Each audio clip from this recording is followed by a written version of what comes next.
गौतर Singh Dhurve.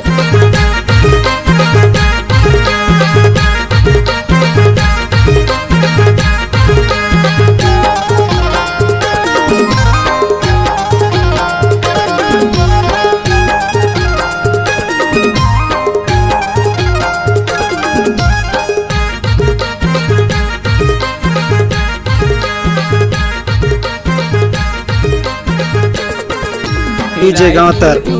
Seminar झूले रानी धान कूटे कहाँ पावे रानी चंदा बारन चोला कहाँ पावी हारी कहाँ पावे जोड़ी चंदा बारन चोला कहाँ पावी हारी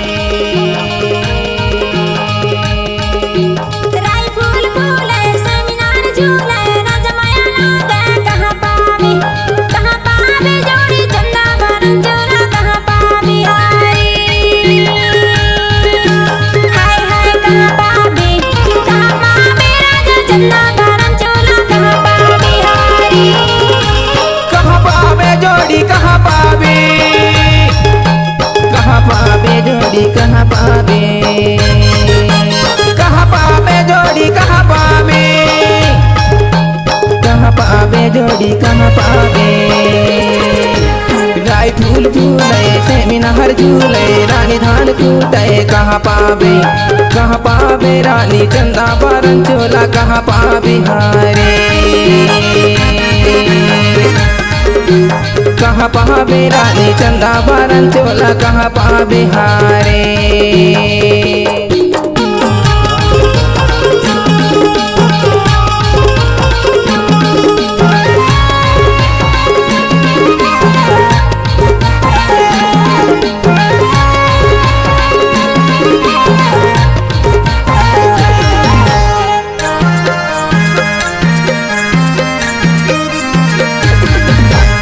गाँव के गिरिवन जमोटुरला पटावत माया वारे होते मिलाते दोनों हाथ हाय कहाँ पावे रानी चंदा बारन चोला कहाँ पावे हारे हाय कहाँ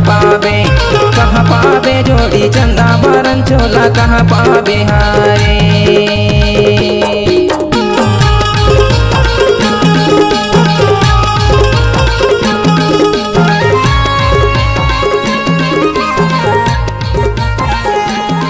आन गांव के लड़का मन लाइन दे थे।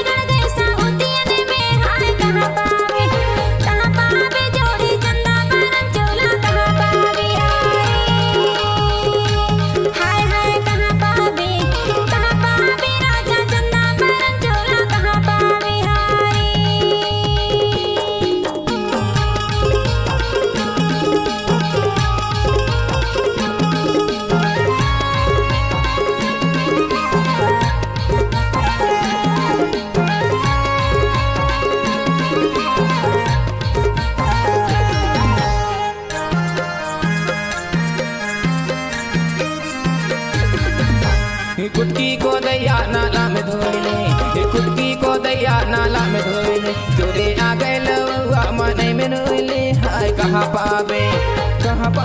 जोड़ी चंदा बारन चोला कहाँ पावे हारे हाय कहाँ पावे जोड़ी चंदा बारन चोला कहाँ पावे हारे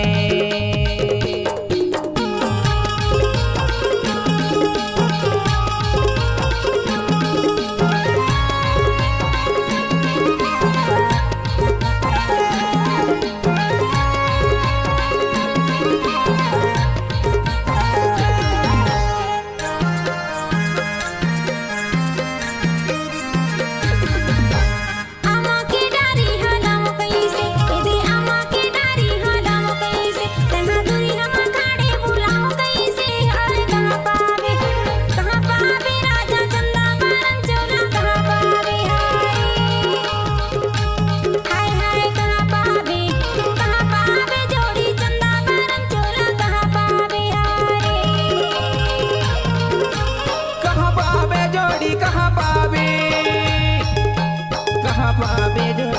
कहाँ पावे, कहाँ पावे जोड़ी कहाँ पावे, गजब के माल है भाई। कहाँ पावे जोड़ी कहाँ पावे, राय फूल फूले सेमिना हर झूले रानी धान कूटे कहाँ पावे, कहाँ पावे रानी चंदा बारन चोला कहाँ पावे हारे, कहाँ पावे रानी चंदा बारन चोला कहाँ पावे हारे, चंदा बारन चोला कहाँ पावे हारे, चंदा बारन चोला कहाँ पावे हारे, चंदा बारन चोला कहाँ पावे हारे, चंदा बारन चोला कहाँ पावे हारे।